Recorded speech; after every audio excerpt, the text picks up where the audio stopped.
Hey, what is going on, my social media family? So today I am making a video about African diaspora people, specifically in America, and dealing with the issues of self-hate, okay? And I'm going to offer some basic resolutions to the issues of self-hate. So the reason why I'm making this video, to give you a quick background and context before I get started, is because I moved to the United States when I was in third grade, okay? When I came to the USA, I noticed from third grade all the way to senior year of college, I learned nothing about Africa at all. And when Africa was vaguely mentioned, it was in a negative light. You know, it wasn't like I was given the truth about Africa in a positive light. It wasn't until I got much older and I was like, man, I had a root in prior to living to America where I was exposed to Africans at a minimal capacity, and I knew better. But when I came to the USA, I was like, my goodness, they're not teaching us anything about Africa here.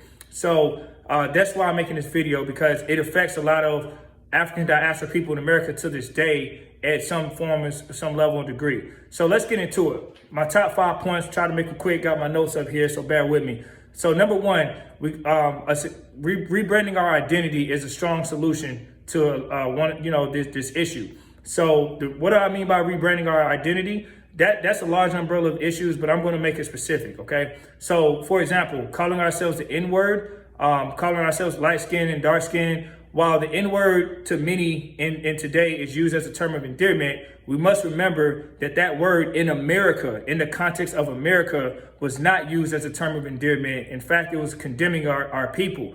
Now, in Africa, in parts of Africa, they did use the word negus, which had a whole nother context and a whole nother meaning and was used as a term of endearment. But the slave masters at that time did not pronounce that word correctly, and they mispronounced it, and they also changed up the context, and they called these African slaves used the N-word in a negative context. Now, I understand, again, in today's time, a lot of people use that frequently as a term of endearment, but we know that it's rooted in negativity. And unfortunately, it's not always used as a term of endearment. When people have animosity within each other, they might use that term in a negative way as well.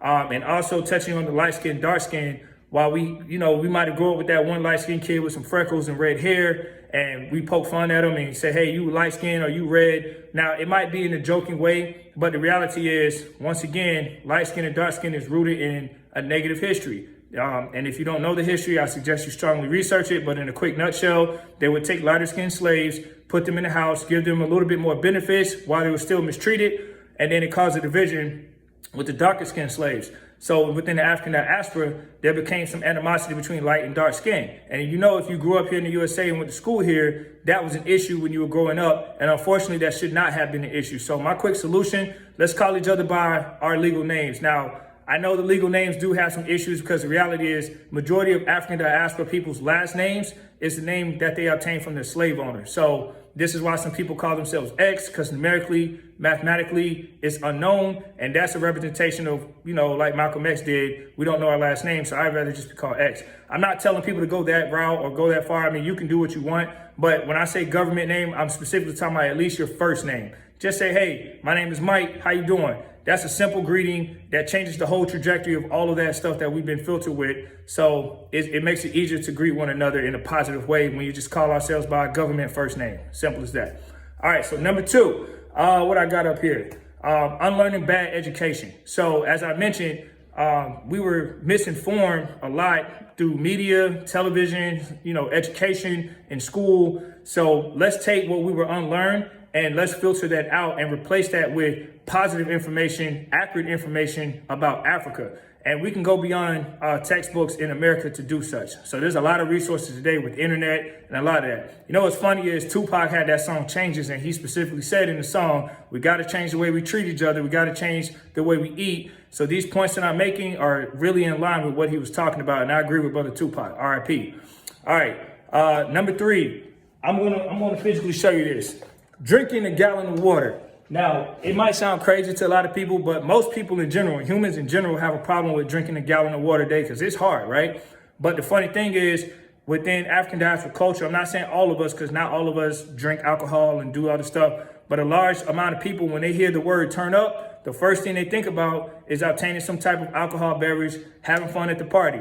Well, I challenge us to, say, hey, let's replace that and drink a gallon of water a day. Instead of turning up in that way, let's turn up this gallon of water. You'll be surprised at how much your body will feel healthy with water. And this is across the board with the way we eat, dieting. A lot of us sometimes can obtain foods that are not healthy, and we got to, unlearn those behaviors as well. So we got to incorporate more exercise. We got to incorporate more healthy foods, like green foods specifically, like kale, spinach, asparagus. Those might not be common and popular with some, but hey, try it out. Replace some of the stuff that we eat, that we've learned to eat that was not so much healthy, and let's replace that. All right. Number 4, let's start traveling more within our regions, outside of our comfort zone, and connecting with other African diaspora people. So I live in Florida as an example, right? But if I was to go to another area in Florida, people are going to do things different. I might, say certain things a different way, but I'm willing to learn and adjust and figure out where they're coming from, and instead of condemning how they do things. Because I've seen that happen with people from New York. They will come to Florida. Oh, there's no transportation here. It's slow. You got to drive everywhere, this and that. And then they have some interpretation about Southerners, and vice versa as well. Some Floridians might feel the same way about New York people. So my thing is, instead of doing that divisiveness about where we're from, let's take where we're from and let's learn to connect. Because when you really look at it from a broader perspective, you'll realize the same issues you got in New York City and Orlando, Florida, or Chicago, LA, wherever you're at, are really synonymous together. And a lot of us are going through the same situations no matter where we live, right? So we got to learn to connect better. Now, once we learn how to connect better, it goes to my last point, number 5.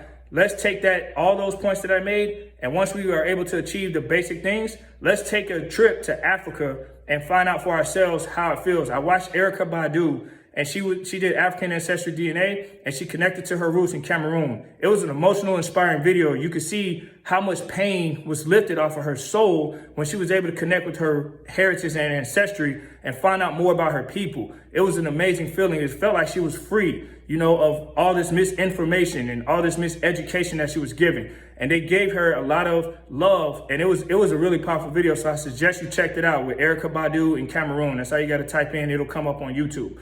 So I hope these 5 quick points help people. This video is really sincerely made to just really bring awareness to self-hate issues in our culture, and try to find ways to improve it. And it doesn't really take a whole lot. In a short summary, let's just treat each other better. Let's start acknowledging each other better, and, have a better positive communication, and change and unlearn a lot of these patterns that we've adopted since kids. If we can do that, it'll probably help the trajectory, you know what I mean? And where we're going. And, I'm optimistic. I practice it myself, and I notice the difference in the energy that I receive. So I hope it helps you guys. All right, guys.